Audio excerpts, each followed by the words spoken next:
Good evening. स्वागत है आप सभी का अपने यूट्यूब चैनल टीएमसी नॉलेज में। आज हम लोग फिर एक प्रश्न पत्र के साथ हाजिर हैं और आज हम लोग देखेंगे द्वितीय प्राथमिक शिक्षक प्रारंभिक परीक्षा जो 27/6/99 को आयोजित हुई थी और उसका द्वितीय पाली का एक पेपर है। इसके पहले भी हम लोगों ने पेपर देखा था, लेकिन वो प्रथम पाली का पेपर था और ये द्वितीय पाली का पेपर होगा। तो आइए शुरू करते हैं। इसमें मैथ्स के भी कुछ प्रश्न हैं और मैथ और साइंस का पेपर इसमें है, जो कि मैथ्स के पेपर इसमें कुछ जो सवाल पूछे गए हैं इसमें कम से कम मैं पहले ही आपको बता दूं कि इसमें कम से कम 12 सवाल जो है कि वो मैथ्स से पूछे गए हैं और बाकी के जो विज्ञान हैं और अन्य जो चीज़ें हैं वो पूर्व की भांति हैं, जो आप देखते आए हैं शुरू से ही कि किस तरह से क्वेश्चन पूछे जाते हैं। हिस्ट्री, ज्योग्राफी, इकोनॉमिक्स और साइंस के जो क्वेश्चन पूछे जाते हैं, तो काफ़ी इंटरेस्टेड है क्वेश्चन। आप देखिए इसे। देखिए इसमें पहला सेक्शन जो है कि हिस्ट्री का है। आइए देखते हैं उसे। पहला इसमें प्रश्न होगा, हिस्ट्री से होगा। पहला प्रश्न है, संयुक्त राष्ट्र संघ का स्थापित हुआ था। संयुक्त राष्ट्र संघ की स्थापना कब हुई थी? 1939, 1942, 1943 या फिर 1945 में। तो ये आपको जानकारी होगा कि यूएनओ जो बना था 1945 में बना था और ये एक अंतर्राष्ट्रीय संगठन था। 193 इसके कुल सदस्य देशों की संख्या है। उड़ीसा बिहार से अलग किया गया था। उड़ीसा से बिहार को अलग किया गया था, ये 1936 में किया गया था। उड़ीसा और बिहार 1936 में, यानी कि 1 अप्रैल 1936 को इसे अलग किया गया था। अगला प्रश्न है, आर डी बनर्जी द्वारा मोहनजोदड़ो की खोज कब हुई थी या खोज हुई थी? आर डी बनर्जी यानी कि रखाल दास बनर्जी मोहनजोदड़ो की खोज कब किए थे? तो ये 1922 इसका सही जवाब है, 1922। नेक्स्ट है, भारत से बर्मा अलग हुआ। भारत और बर्मा पहले चूँकि अंग्रेज़ों के दोनों उपनिवेश थे, तो भारत से बर्मा को अलग कब किया गया था? तो ये किया गया था 1937 में। यानी कि देखिए इसमें दो बातें हैं कि भारत शासन अधिनियम 1935 के द्वारा इसे अलग किया गया था, तो इसकी घोषणा 35 में हुई लेकिन अलग हुआ था 37 में।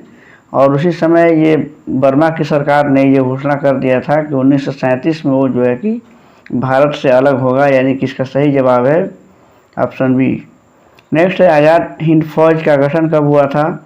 आज़ाद हिंद फौज का गठन हुआ था 1942 में, भले ही सुभाष चंद्र बोस ने इसकी कमान 1943 में संभाली थी। और अगला है कि दक्षिण अफ्रीका में गांधी जी के अंग्रेज अनुयायी कौन थे? तो इसमें देखिए हमने 2 किताबों में देखा इसमें, तो इस प्रश्न में कुछ कन्फ्यूजन है। अब जैसे कुछ किताबों में इसका सही जवाब दिया है CF एंड्रूज थे और कुछ में दिया हुआ है कि पोलाक थे, ये पोलक। ऐसे इस किताब में जो आंसर दिया हुआ है कि दक्षिण अफ्रीका में गांधी के अंग्रेज अनुयायी कौन थे, ये तो इस किताब के अनुसार इसका आंसर पोलक दिया हुआ है। इसमें जवाब दिया हुआ है CF एंड्रूज को दिया हुआ है इसमें सही जवाब। लेकिन एक अन्य किताब में हमने देखा जो यूनिक का जो निकला हुआ है, जो ये हमने बताया था कि वो प्रीवियस ईयर का पेपर वो भी निकाला हुआ है, तो उसमें पोलाक को सही आंसर माना है। हालांकि सर्च करने पर ये दोनों ही मिल रहे हैं कि दोनों ही गांधी के काफ़ी करीबी थे, उनके मित्र थे, सहयोगी थे। तो इसके अनुसार फिलहाल इसका आंसर एंड्रूज है। अगला प्रश्न है कि भारत की राजधानी दिल्ली स्थानांतरित की गई।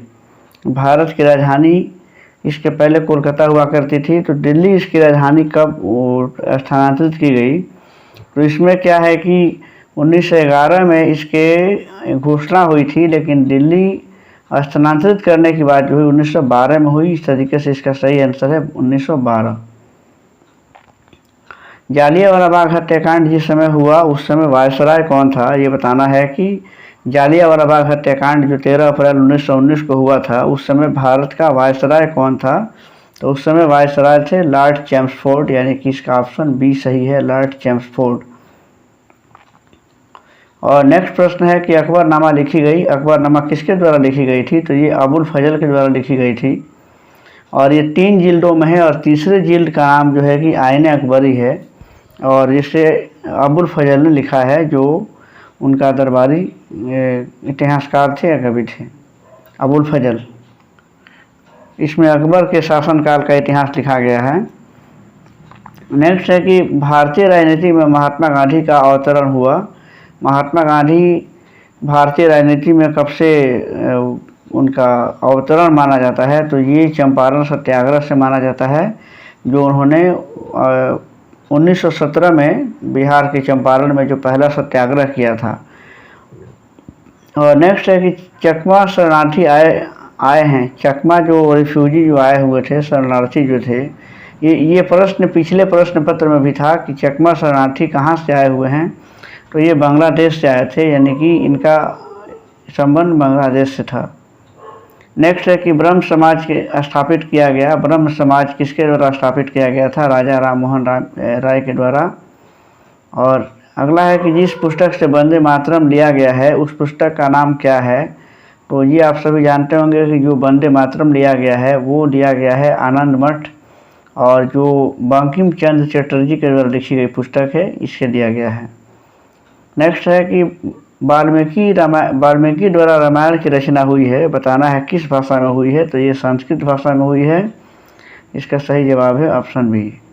और अगला है कि जय जवान जय किसान कहा गया, किसके द्वारा? तो जय जवान जय किसान का जो नारा दिया था वो लाल बहादुर शास्त्री ने दिया था। इस तरीके से ये हिस्ट्री के 15 क्वेश्चन थे। और अगला जो क्वेश्चन है वो ज्योग्राफी से है। सूर्य से पृथ्वी की दूरी कितनी है?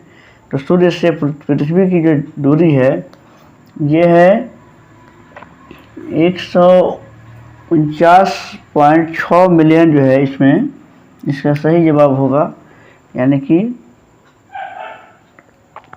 इसका सही जवाब है, यहाँ पे पॉइंट छूटा हुआ है, इसका सही जवाब है 149.6।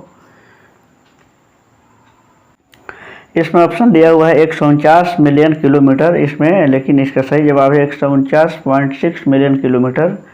और अगला है कि ग्रह जो सूर्य की एक बार परिक्रमा करने में 88 दिन लेता है वह कौन सा है? तो इसका सही जवाब है बुध जो ग्रह है वो सूर्य की एक बार परिक्रमा करने में 88 दिन का समय लेता है। भारत का प्रमाणिक देशांतर कौन है? तो भारत का जो प्रमाणिक देशांतर है वो 82.5 डिग्री है। और अगला है कि ज्वालामुखी निर्मित स्थलाकृति कौन होती है? ज्वालामुखी के द्वारा जो स्थलाकृति बनाई जाती है उसे काल्डेरा कहा जाता है, यानी कि ये इसका ऑप्शन सी सही है। नेक्स्ट है वह नदी जो समुद्र में मिलने के पहले एक विस्तृत मरुस्थल से गुजरती है वह कौन है? तो वो है कोलोराडो, ये इसका सही जवाब है। नेक्स्ट प्रश्न है कि नदी जो डेल्टा नहीं बनाती है, ये प्रश्न भी पिछले बार पूछा जा चुका है, ये ताप्ती नदी है। ऐसे हमने बताया था कि बहुत सी नदियाँ डेल्टा नहीं बनाती है, लेकिन इस ऑप्शन के अनुसार ताप्ती सही जवाब होगा। चट्टान जो स्लेट में परिवर्तित होती है वो कौन है? तो वो है सेल, यानी कि इसका सही जवाब है ऑप्शन डी। नेक्स्ट होगा कि भारत के वर्तमान राष्ट्रपति कौन है? तो भारत के जो वर्तमान राष्ट्रपति हैं वो है ये द्रौपदी मुर्मू है। द्रौपदी मुर्मू को वो बनाया गया है। और इसके बाद से ये उस समय जो है कि जो भारत के जो वर्तमान राष्ट्रपति थे 1999 का ये प्रश्न है, तो उस समय थे भारत के जो राष्ट्रपति के.आर. नारायणन, लेकिन अभी वर्तमान में द्रौपदी मुर्मू भारत की राष्ट्रपति हैं। और अगला प्रश्न है कि राज्यसभा के सदस्य होने के लिए व्यक्ति की न्यूनतम उम्र कितनी होनी चाहिए? तो इसका सही जवाब है, ये प्रश्न भी पिछली बार था, उसमें दोनों में 35-35 ऑप्शन दिया हुआ था, लेकिन इसमें सही इसका ऑप्शन है 30 वर्ष। और अगला प्रश्न है भारत में केंद्र शासित प्रदेशों की संख्या, ये कई बार आप पढ़ चुके हैं कि भारत में केंद्र शासित प्रदेशों की जो संख्या है 8 हैं और 28 राज्य हैं। किस राज्य में राष्ट्रपति शासन लागू करने का प्रावधान किस अनुच्छेद में किया गया है, या फिर जिस अनुच्छेद में किया गया है वह क्या है, कितना है? तो अनुच्छेद 356 के तहत जो है वो किसी राज्य में राष्ट्रपति शासन लगाया जाता है, तो इसका सही जवाब हो जाएगा अनुच्छेद 356, यानी कि ऑप्शन सी इसका सही जवाब है। भारत में 3 प्रकार के आपातकाल हैं जो अनुच्छेद बनाए गए हैं, 352, 56 और 360, जिसमें 356 जो है कि राष्ट्रपति शासन से संबंधित है।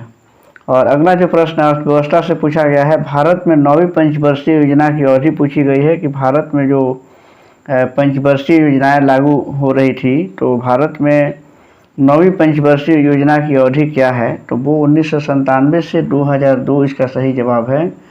जो 9वीं पंचवर्षीय योजना थी वो 1997 से 2002 तक सही थी, उसका समय था। भारत में योजना आयोग के अध्यक्ष कौन हैं?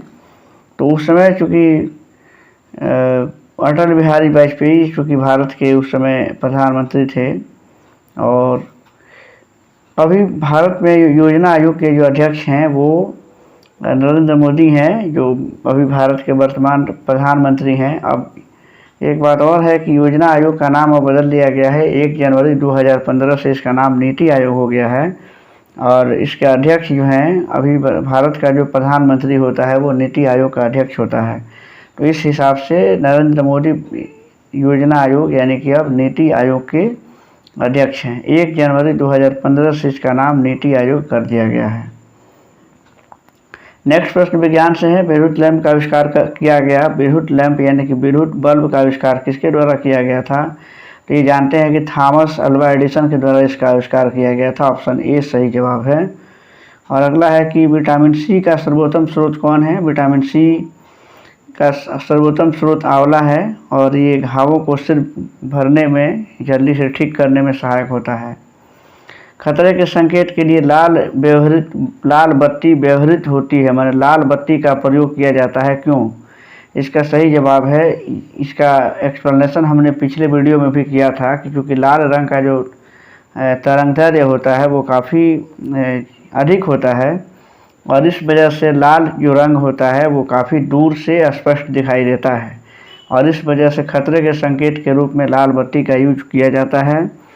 इसमें ऑप्शन देख लीजिए। इसका न्यूनतम बिखराव होता है, इससे आँखों को आराम मिलता है, या इसका रासायनिक प्रभाव न्यूनतम होता है, और एक और ऑप्शन है कि वायु में इसका शोषण न्यूनतम यानी कि कम होता है। इसका सही जवाब है कि खतरे के संकेत के लिए लाल बत्ती प्रयोग में लाई जाती है। इसका कारण है कि इसका न्यूनतम बिखराव होता है, माने कम से कम इसका बिखराव होता है, यानी कि इसका फैलाव कम होता है, यानी कि अपनी ये तरंगदैर्ध्य इसका ज़्यादा होता है, इसलिए वो काफ़ी दूर साफ दिखाई देता है, इस वजह से। अगला है, जिस व्यक्ति को दूर की चीज़ों को देखने में दिक्कत होती है उसे आवश्यकता होती है, किस लेंस का प्रयोग उसमें किया जाता है? प्रश्न को आप दूसरे तरीके से भी समझ सकते हैं कि जिस व्यक्ति को दूर की चीज़ें देखने में दिक्कत है, यानी कि उसको दूर की चीज़ें नहीं दिखती है लेकिन नज़दीक की चीज़ें उसको दिख जाती हैं, इसका मतलब है कि उसे निकट दृष्टि दोष है।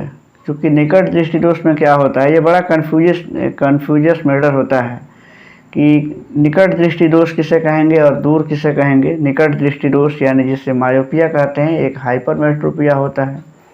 तो मायोपिया में क्या होता है कि निकट दृष्टि दोष में कि निकट की वस्तु तो दिख जाती है लेकिन दूर नहीं दिखता है। तो जिस दृष्टि को आप दोष को आप समझे, तो अगर निकट दृष्टि दोष है तो आप समझे कि निकट दिखाई देता है, दूर ही नहीं दिखाई देता है। दूर दृष्टि है, इसका मतलब दूर को देखता है, नज़दीक नहीं दिखता है। तो दूर की चीज़ों को देखने में दिक्कत है, यानी कि वो नज़दीक को देख रहा है, इसका मतलब है कि निकट है। और निकट दृष्टि दोष को दूर करने के लिए अवतल लेंस यानी कि नतोदर ताल को, यानी कि ताल लेंस को कहते हैं।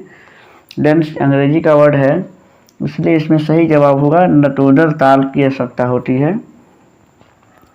आलू है, आलू बताना है आलू क्या है। आलू का जो हम लोग हिस्सा खाते हैं, या आलू क्या है जो हम लोग इसको खाने में यूज करते हैं। जड़ है, तना है, बीज है या फिर फल है। तो आलू जो है कि एक तना है और इसका तना भाग हम लोग खाते हैं। नेक्स्ट प्रश्न है कि ध्वनि सर्वाधिक गति से चलती है, हवा में, पानी में, इस्पात में। हम जानते हैं कि ठोस में ध्वनि की जो गति होती है सर्वाधिक होती है, और इस तरीके से ऑप्शन के अनुसार इसका इस्पात जो है वो सही आंसर है। एक कार का भार 1500 किलोग्राम है। 10 सेकंड में कार की गति 30 मीटर प्रति सेकंड करने के लिए बल लगेगा, कितना बल उसको चाहिए? आप इस प्रश्न को ऐसे भी हल कर सकते हैं कि देखिए, इसमें सवाल दिया हुआ है कि इसमें एक कार का भार दिया हुआ है, यानी कि भार यानी कि जो उसका एम है उसका मान दे दिया है कि एम का जो मान है वो 1500 किलोग्राम है। उसके बाद इसमें दिया है कि जो उसका टी जो है यानी कि टाइम जो दिया हुआ है 10 सेकंड, और इसमें भी का जो मान है यानी कि उसका जो आखिरी वेग है वो 30 मीटर पर सेकंड है, और यू इसका प्रारंभिक वेग मान लेते हैं कि 0 से शुरू किया होगा। आप जानते हैं कि F बराबर क्या होता है, उसमें पूछा है कितना बल लगेगा, तो आप जानते हैं कि F का मान जो होता है F इक्वल टू ma यानी कि मास इंटू त्वरण। ठीक है, तो अब यहाँ से आप निकाल सकते हैं कि m तो रहेगा ही, और त्वरण का मान आप निकाल दीजिएगा v minus you by T, यानी कि m का मान हो जाएगा 1500 इंटू a का मान कैसे निकलेगा, त्वरण का मान v में से u हटा देंगे, 30 में से 0 हटेगा तो 30 ही रह जाएगा, और t का मान कितना है 10, तो 1 0 से 1 0 कट गया, 15 तियाँ ये हो जाएगा 4500 न्यूटन। 4500 न्यूटन का बल उसको लगेगा। तो इस तरीके से आप इसका जवाब देख सकते हैं। ऐसे मैं कोशिश करूंगा कि 12 जो प्रश्न इस बार पूछे गए हैं उसको एक अलग वीडियो में उसका सॉल्यूशन के साथ उसको अपलोड कर देंगे कल, और इससे आपका प्रॉब्लम सॉल्व हो जाएगा, इससे आप भी इसको हल कर ही लेंगे। तो इस तरीके से आप देख रहे हैं कि यहाँ स्पष्ट है कि इसकी जो मास का मान है 1500, टी यानी कि उसका 10 सेकंड है, भी का मान 30 दिया हुआ है, यू का मान 0 मान लेंगे, एफ का मान होता है F equal to M A, M यानी कि 1500, और ए जो उसका जो त्वरण होगा, त्वरण का मान क्या होता है, भी में से यू हटा करके टी से भाग देते हैं, यानी कि इसका 30 में से 0 हटाएंगे और 10 से भाग देंगे तो वो इसका ए निकल जाएगा। तो इस तरीके से 0 0 कट जाएगा, और 15 तो 4500 न्यूटन इसका सही जवाब होगा। और अगला प्रश्न देखते हैं। अगला प्रश्न इसका होगा, किसी वस्तु का भार न्यूनतम होगा यदि उसे रखा जाए, पृथ्वी के किस हिस्से पर रखा जाएगा या कहाँ। देखिए ऑप्शन 4 इसमें दिए हुए हैं, पृथ्वी के केंद्र पर, भूमध्य रेखा पर, उत्तरी ध्रुव पर या दक्षिणी ध्रुव पर। तो किसी वस्तु का भार अगर न्यूनतम होगा तो उसे कहाँ रखा जाएगा, तो हम जानते हैं कि पृथ्वी के केंद्र पर जो वस्तु का भार होता है वो न्यूनतम होता है। इस तरीके से इसका सही जवाब है कि पृथ्वी के केंद्र पर उसको रखा जाएगा तो उसे उसका भार न्यूनतम मिलेगा, यानी कि ऑप्शन ए इसका सही जवाब होगा। और नेक्स्ट प्रश्न है, किसी वस्तु की गतिज ऊर्जा जिसका भार 2 किलोग्राम है और वो 0.1 मीटर प्रति सेकंड की गति से चल रही है, क्या होगा। गतिज ऊर्जा यानी कि काइनेटिक एनर्जी पूछ रहा है इसमें। तो आप जानते हैं कि जो काइनेटिक एनर्जी का मान होता है वो होता है 1/2 mv², 1/2, और m का मान कितना हुआ है 2 है, और mv² इसका v का मान है 0.1 इसका स्क्वायर, ये मान होता है 1/2 और mv² इसका काइनेटिक एनर्जी यानी गतिज ऊर्जा का मान होता है। तो 2 से 2 कैंसिल हो जाएगा। अब 0.1 को हम लोग जब स्क्वायर करेंगे तो ये कितना हो जाता है, 0.01 ही तो होगा। ये इसका सही जवाब है, यानी कि इसमें जो दूसरा ऑप्शन है ये इसका सही जवाब है कि काइनेटिक एनर्जी का जो मान होगा वो 0.1 जूल के बराबर होगा।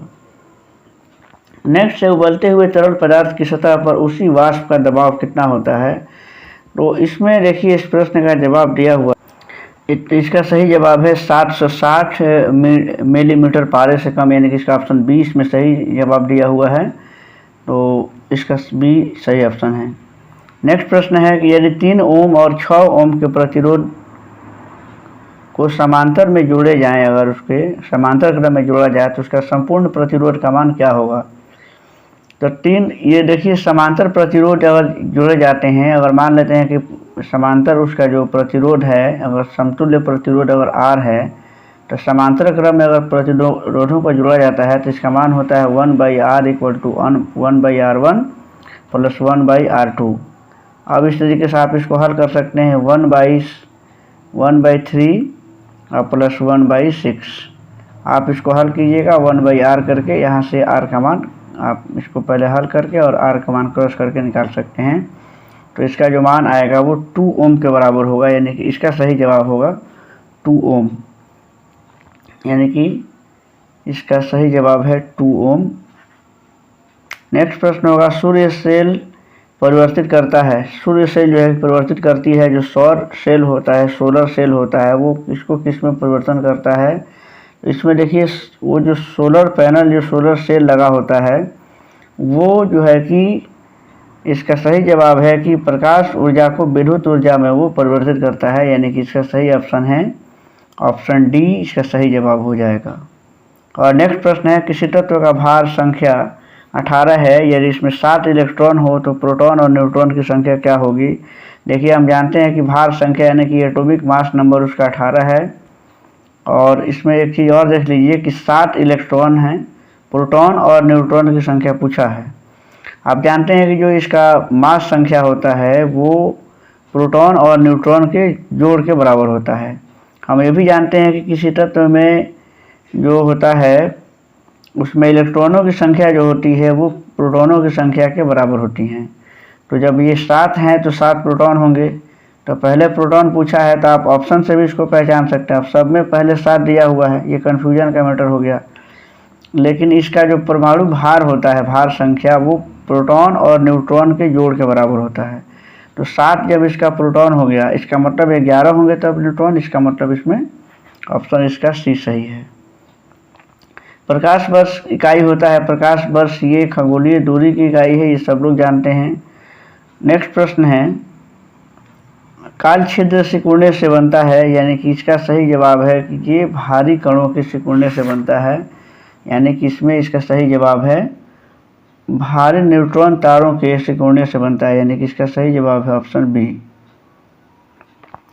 और अगला है कि हरा घर यानी कि जो ग्रीन हाउस होता है का प्रभाव होता है, ये सबको पता है कि कार्बन डाइऑक्साइड की परत जो है कि वायुमंडल में होने से ग्रीन हाउस इफेक्ट दिखाई पड़ता है, यानी हरित गृह प्रभाव जिसे कहते हैं। अंतरिक्ष में पहले मानव निर्मित सैटेलाइट का नाम क्या था, इसका सही जवाब आपको बताना है। तो इसका नाम है स्पुतनिक, इसका सही जवाब था। ये भी प्रश्न कई बार रिपीट हो चुके हैं, देखिए पिछले कई सेटों में ये बार बार मिल रहा है। और अगला है कि जी की इकाई क्या है। जी की इकाई यानी कि उसका यूनिट पूछा हुआ है। सबसे पहले जान लीजिए कि ये जी है क्या। तो स्मॉल जी जो है कि ये ग्रेविटेशनल एक्सेलरेशन है, यानी कि गुरुत्वीय त्वरण है। और त्वरण का जो मान होता है, त्वरण की जो इकाई होती है मीटर पर सेकंड स्क्वायर होता है। तो इस हिसाब से इसका सही जवाब हो जाएगा ऑप्शन ए, इसका सही जवाब है मीटर प्रति सेकंड स्क्वायर। और नेक्स्ट प्रश्न देखते हैं। नेक्स्ट प्रश्न है नेत्र से दूर की वस्तु साफ ना देख सकने को सुधारा जाता है मायोपिया को, यानी कि इसको हम इसमें भी स्पष्ट है कि नेत्र से दूर की वस्तु साफ नहीं दिखती है, यानी कि नज़दीक की वस्तु साफ दिखती है, यानी कि उसे निकट दृष्टि दोष से, और निकट दृष्टि दोष को उत्तल लेंस के द्वारा ठीक किया जाता है। ये पिछले प्रश्न में भी आया हुआ था। निम्न में से कौन सा तत्व है, इसमें देखिए लीजिए आप सभी ये यौगिक हैं, और इसमें सोडियम एकमात्र तत्व है। फास्फोरिक अम्ल का सूत्र H2PO4 है होता है। धातु M के फॉस्फेट का सूत्र क्या होगा, यदि M की संयोजकता 2 है। तो इसका सही जवाब हो जाएगा ऑप्शन ए। और नेक्स्ट है कि किसी तत्व की परमाणु संख्या 13 है तो उस तत्व की संयोजकता क्या होगी। 13 देख लीजिए, एल्युमिनियम का ये परमाणु संख्या है 13, इसका इलेक्ट्रॉनिक विन्यास होता है। इसका जो 13 जो एल्युमिनियम का परमाणु क्रमांक है Al, इसका होता है 10 और 2 और 1, यानी कि इसका सही जो इसमें देख लीजिए, सही माफ़ कीजिएगा, इसका सही जो इसका इलेक्ट्रॉनिक विन्यास होगा वो 10 Al जो है एल्युमिनियम का परमाणु क्रमांक 13 होता है। तो इसका जो हम इलेक्ट्रॉनिक विन्यास अगर वितरण लिखेंगे तो 2, 8 और 3 होता है, मैं 10 बता रहा था। तो ये देखिए, ये पहले इसमें देखिए, इसमें सबसे आखिरी कक्षा में इसमें 3 इलेक्ट्रॉन होते हैं, तो यही उसकी संयोजकता होती है, यानी कि इसका ऑप्शन है 3।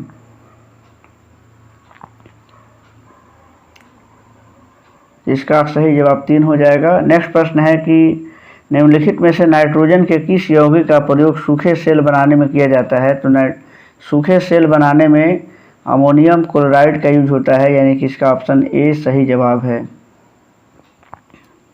और अगला प्रश्न है कि निम्न में से कोल गैस कौन सी है? कोल गैस जो है कि हाइड्रोजन, मीथेन और कार्बन मोनोऑक्साइड के मिश्रण होती है, यानी कि ऑप्शन इसका बी सही है।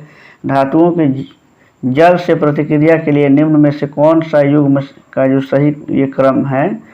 तो जल से प्रतिक्रिया के आधार पर देखा जाए तो सबसे पहले ये ऑप्शन इसका सी नाइट्रोजन, फिर मैग्नीशियम, फिर जिंक, यानी कि इसका सही जवाब है ऑप्शन सी।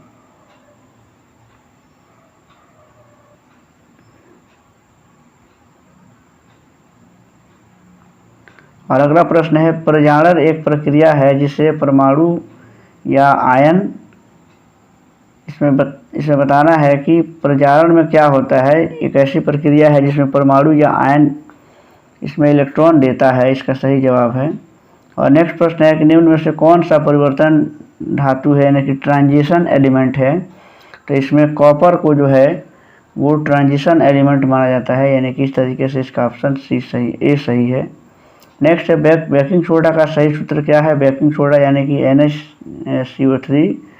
और इसका अगला प्रश्न है, कार्बन की संयोजकता अपने कार्बनिक यौगिकों में होती है, कार्बन की संयोजकता 4 होती है। और अगला है कि मीथेन में कार्बन हाइड्रोजन बंध का कोण जो होता है वो कितने डिग्री का होता है? तो इसका सही जवाब है 109 डिग्री और 28 मिनट इसका सही जवाब होगा। अगला प्रश्न है, निम्न में कौन टिंड प्रभाव दिखाता है, यानी कि टिंडल प्रभाव दिखाता है? तो ये जो कोलाइडी के कण होते हैं उसके द्वारा ये टिंडल का प्रभाव दिखाई देता है। और अगला प्रश्न है, सूखा बर्फ क्या है, यानी कि जो ड्राई आइस होता है वो ठोस कार्बन डाइऑक्साइड होता है। हीमोग्लोबिन एक उदाहरण है, ये एक वहन प्रोटीन है। और अगला है कि क्वास्टियोरकर की बीमारी निम्न की कमी से होती है, ये पहले हम लोग पढ़ चुके हैं, प्रोटीन की कमी से होती है। और अगला है, अमोनियम सल्फेट उर्वरक का बार बार प्रयोग एक ही भूमि में करने से क्या होता है? तो ये इसका सही जवाब है कि भूमि अम्लीय हो जाती है। और नेक्स्ट है कि चूहे के मारने की दवा है, चूहों को मारने के लिए हम कौन सा दवा यूज करते हैं? जिंक फॉस्फेट इसका सही जवाब है। भोपाल गैस दुर्घटना निम्नलिखित विषैले गैस के कारण हुई थी। भोपाल गैस दुर्घटना जो 3 दिसंबर और 1984 को जो घटित हुई थी, तो उसमें ये मिथाइल आइसोसाइनेट ये गैस का रिसाव हुआ था और उसके चलते बहुत लोगों की जान चली गई थी। मिथाइल आइसोसाइनेट इसका सही जवाब होगा। पारिस्थितिकी तंत्र का 10% नियम किसने दिया था? इसका सही जवाब है कि किंडमैन ने लिखा है इसमें, हालांकि इसमें कहीं ये लिंडमैन मिलता है। यहाँ पे देखिए ऑप्शन इसका बी सही है, किंडमैन, हालांकि लिंडमैन इसका सही नाम कहीं कहीं मिलता है। प्लाज्मा झिल्ली का मुख्य कार्य क्या है? तो प्लाज्मा झिल्ली का मुख्य जो कार्य होता है वो जीव कोश की रासायनिक रचना को ठीक रखना, ये इसका सही जवाब है। और नेक्स्ट है कि ऑक्सिन क्या है? तो ऑक्सिन एक हार्मोन है। नेक्स्ट है कि गुर्दे के इलाज के लिए डायलिसिस का प्रयोग निम्न सिद्धांत पर काम करता है। किस सिद्धांत पर काम करता है? जो किडनी के खराब होने पर उसमें जो डायलिसिस का प्रयोग किया जाता है, आपको बताना है कि किस सिद्धांत पे काम करता है। तो रसाकर्षण के सिद्धांत पे काम करता है। एंजाइम की रचना होती है, एंजाइम की रचना अमीनो अम्ल से होती है, ये इसका सही जवाब है। और नेक्स्ट प्रश्न होगा,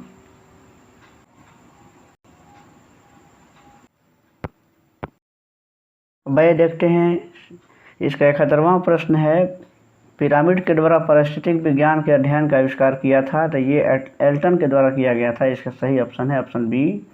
अब इसके बाद से जो प्रश्न पूछे गए हैं इसमें ये गणित के प्रश्न थे, तो गणित के प्रश्नों को आप देख लीजिए, क्योंकि यहाँ पे हल करना थोड़ा सा संभव तो है मगर लिखने में या समझाने में थोड़ी सी दिक्कतें आती हैं, फिर भी आपको ऐसे मौखिक हम कुछ बता देंगे।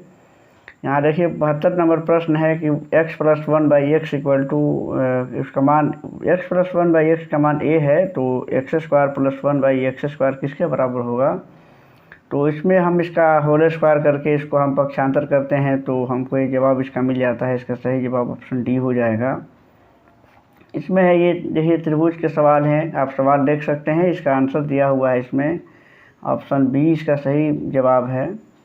और इसके बाद है 3 बिंदु जो एक रेखा पर हों और उससे होकर जाने वाले वृत्तों की संख्या कितनी होगी? तो हम जानते हैं कि 3 बिंदु जो एक रेखा पर होते हैं उससे उसे कहते हैं कोलिनियर यानी कि संरेख रेखा। और 3 संरेख बिंदुओं से होकर के कोई भी वृत्त नहीं खींचे जा सकते हैं। इस तरह से इसका ऑप्शन 0 हो जाएगा। और वृत्त खींचने के लिए 3 बिंदु जो चाहिए वो असंरेख होने चाहिए, यानी कि एक बिंदु पर वो नहीं होने चाहिए। अगला है कि इस सवाल को आप द्विघात समीकरण से हल कर सकते हैं या फिर इसका फैक्टर निकाल सकते हैं, जिसमें हम पहले और आखिरी से गुणा करते हैं और फिर मध्य पद को उसमें तोड़ करके उसका जवाब निकालते हैं। इसका सही ऑप्शन इसमें बी होगा। एक वृत्त जिसका अर्धव्यास दिया हुआ है 21 सेंटीमीटर है और उनमें से एक अर्धवृत्त भी काटा गया है, तो इस अर्धवृत्त का कोण 150 डिग्री है, तो वृत्तखंड की लंबाई क्या होगी। इस सवाल को भी आपको हल करना पड़ेगा, क्योंकि इसमें हम इसका कल एक वीडियो अलग से इसको सिर्फ मैथ के जो प्रश्न पूछे गए हैं उसका एक अलग वीडियो बना करके इसको डाल देंगे, क्योंकि इसमें यहाँ पे हल करने में थोड़ी सी दिक्कत है, लिखने में परेशानी हो रही है। और नेक्स्ट है कि यदि किसी बाहरी बिंदु से किसी वृत्त पर 2 स्पर्श रेखाएँ खींची जाएँ तो वे दोनों रेखाएँ होंगी तो वे लंबाई में बराबर होंगी, क्योंकि हम जानते हैं कि किसी बाहरी बिंदु से वृत्त पर 2 स्पर्श रेखाएँ खींची जाती हैं और दोनों की लंबाइयाँ बराबर होती हैं। नेक्स्ट है, देख लीजिए, ये घात घातांक से सवाल हैं, काफ़ी आसान प्रश्न पूछा गया है ये, कि इस तरह से ये एक बीजीय व्यंजक दिया हुआ है और उसमें x का मान निकालना है। नेक्स्ट है कि cot theta into sine theta into sec theta का मान बराबर है, किसके बराबर होगा, तो ये तो यहाँ से भी हल हो जाएगा, क्योंकि कॉट थीटा है तो कॉट थीटा को हम यहाँ पे कॉस बटा साइन लिख सकते हैं। देखिए यहाँ पे लिखने में काफ़ी दिक्कत हो रही है, कॉस बटा साइन, और ये यहाँ पे साइन है और फिर ये सेक है तो इसको हम 1/cos लिख सकते हैं। तो यहाँ से क्या होगा कि कॉस से कॉस कट जाएगा और साइन से साइन कट जाएगा, इसका मान 1 हो जाएगा। और नेक्स्ट इसका प्रश्न देखिए, ये समानुपात से है और इसके बाद है इसमें एक वर्ग का सवाल पूछा गया है। ये देखिए 81 नंबर सवाल है कि यदि अल्फ़ा और बीटा द्विघात समीकरण के हल हैं तो alpha square plus beta square का मान यहाँ पे होना चाहिए था। ये alpha square plus beta square का मान क्या होगा, तो इसका ऑप्शन इसमें यही सही है, इसको फॉर्मूला से सिद्ध करना पड़ेगा, हल करना पड़ेगा। और एक सबसे आसान सा सवाल दिया हुआ है कि एक वर्ग की परिमिति दी हुई है 4a+8, उस वर्ग का क्षेत्रफल क्या होगा। तो वर्ग का जो क्षेत्रफल होता है हम जानते हैं कि वो 4 गुणे भुजा के बराबर होता है, सॉरी उसकी जो परिमिति होती है वो 4 गुणे भुजा के बराबर होता है। इसका मतलब 4 गुणे भुजा का मान 4a+8 है, 4 को कॉमन निकाल देंगे, 4 4 कैंसिल हो जाएगा, भुजा का मान हो जाएगा 2a+4 और a+4 सॉरी, और फिर उसका हम क्षेत्रफल जब निकालेंगे भुजा स्क्वायर, यानी कि a+2 का जब हम होल स्क्वायर करते हैं तो हमको इसका पहला जवाब ही सही मिलेगा, यानी कि इसका पहला ऑप्शन इसका सही जवाब होगा। और नेक्स्ट है कि यदि कॉस थीटा, इसमें देखिए अगला सवाल है कि कॉस थीटा इंटू कॉसेक का मान जब 1 है तो साइन का मान क्या होगा। तो देखिए कॉस और ये दिया हुआ है, कॉसेक का मान हो जाएगा 1/sin। तो कॉस और साइन का मान क्या होता है, cos/sin जो होता है वो कॉट होता है, यानी कि कॉट का मान जब 1 है इसका मतलब है कि tan 45 का मान 1 होता है, यानी cot 45 का मान भी 1, यानी कि इसमें थीटा का मान 45 है। तो अब इस तरीके से आप साइन थीटा यानी कि साइन 45 का मान निकालिएगा तो 1/√2 इसका आंसर होगा। और आखिरी जो प्रश्न है इससे भी हल करना पड़ेगा, ये समरूप त्रिभुज से संबंधित है, क्लास 10 का सवाल हो सकता है ये। और अगला प्रश्न देख लेते हैं जो विविध से हैं। प्रस्तावित झारखंड अपना वनांचल राज्य शामिल करेगा कितने जिलों को उस समय, तो झारखंड जो राज्य बना था उसमें 18 जिले थे उस समय, वर्तमान में 24 जिले हैं। नेक्स्ट है कि भारत में सर्वाधिक जनसंख्या वाली जनजाति, तो भारत में अब जनजाति चूँकि बिहार में झारखंड के अलग हो जाने के बाद से झारखंड में चली गई हैं और संथाल वहाँ की प्रमुख जनजाति हैं। बिहार में भी कुछ जनजातियाँ जिसमें संथाल भी हैं, प्रमुख हैं। बिहार में गंगा की दक्षिणी सहायक नदियाँ कौन हैं, तो बिहार में ये सोन, पुनपुन, किऊल और चंदन ये दक्षिणी गंगा की सहायक नदियाँ हैं, गंगा की दक्षिणी सहायक नदियाँ हैं।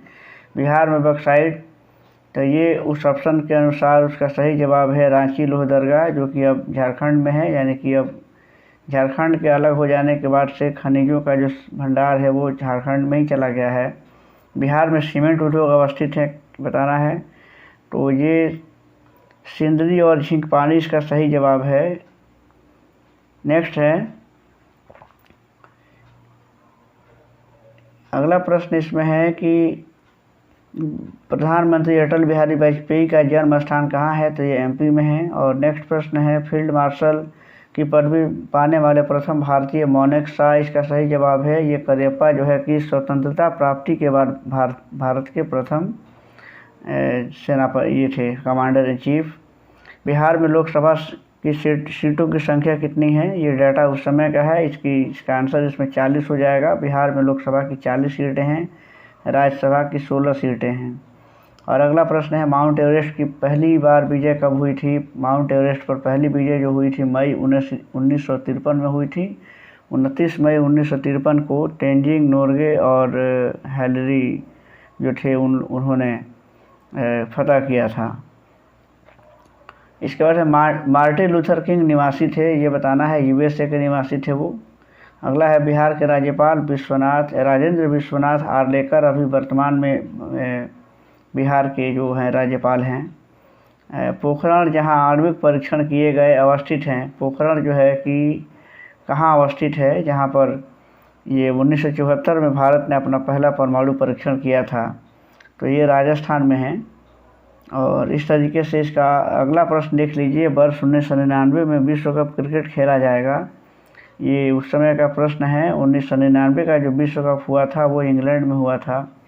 और नेक्स्ट प्रश्न है, कबूतर किसका प्रतीक है। कबूतर शांति का प्रतीक है। और इसका आखिरी जो प्रश्न होगा वो है कि 1998 का गांधी शांति पुरस्कार जिन्हें दिया गया हुए हैं, तो देख लीजिए इसमें वर्ष 1998 का जो गांधी शांति पुरस्कार जो दिया गया था वो रामकृष्ण मिशन को दिया गया था। उस समय रामकृष्ण मिशन जो है भारत के, उनको दिया गया था, जो रामकृष्ण मिशन जो संस्था है। और अभी फ़िलहाल जो वर्तमान में जो 2021 का जो गांधी शांति पुरस्कार दिया गया है वो गीता प्रेस गोरखपुर को दिया गया है। यानी कि इस ऑप्शन से कोई मैच नहीं कर रहा है उस समय, हो सकता है कि ऑप्शन मिस्टेक से यहाँ छापा गया हो। तो ये 100 प्रश्न थे जो काफ़ी ये इम्पोर्टेंट हैं। और ये 1999 का जो द्वितीय पारी का पेपर हुआ था, अभी 99 के 3-4 और पेपर हैं, उसको कल हम कोशिश करेंगे। साथियों, मैं बताना चाहूँगा कि कुछ तबीयत का इशू है, आपको आवाज़ से पता चल रहा होगा। आप लोगों में से बहुत से लोग ये कमेंट करते हैं कि क्या आप गुटखा या फिर मुंह में कुछ खा करके वीडियो बनाते हैं, तो ऐसा कुछ भी नहीं है। अभी तो फ़िलहाल कुछ गले में खराश हैं, 2-3 दिनों से वीडियो नहीं आने का कारण ये भी है कि गला फंस गया था और इस वजह से थोड़ी सी लेट हुई।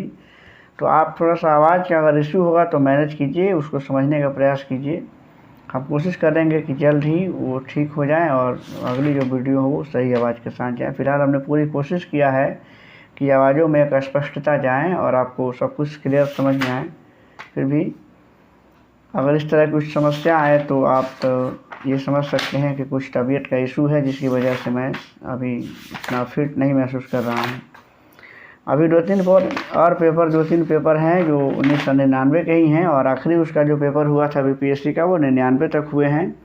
और उसमें जो अब जो 2-3 पेपर जो बचे हुए हैं तो उसमें काफ़ी अच्छे प्रश्न हैं, उसको हम जल्द करा करके और उसके बाद जैसे ही ये बीपीएससी के अब कुछ प्रैक्टिस सेट मार्केट में आए हुए हैं उसको जल्द ही शुरू किया जाएगा। इस तरीके से आपकी तैयारी पूरी हो जाएगी। Thank you.